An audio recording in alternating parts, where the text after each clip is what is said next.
काँग्रेसच्या गोटातून आत्ताची मोठी बातमी समोर येते।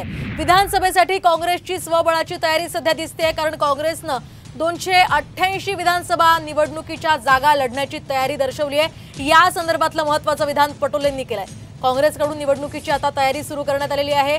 एकूणच महाविकास आघाडीमध्ये काँग्रेस आता स्वबळावर लढण्याचा नारा देणार असल्याची माहिती साम टीव्हीला सूत्रांनी दिली। त्या सगळ्या पार्श्वभूमीवर नाना पटोलेंनी हे महत्त्वाचं विधान केलंय।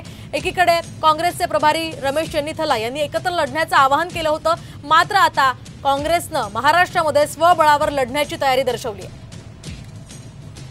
इथला आमदार आहे, स्वाभाविक आहे, इथं मला यावं लागतं आणि इथल्या लोकांचे प्रश्न समजून घ्यावे लागतात, प्रश्न सोडवावे लागतात। पण महाराष्ट्रामध्ये 288 जागेवर काँग्रेसची विधानसभेची तयारी सुरू झाली।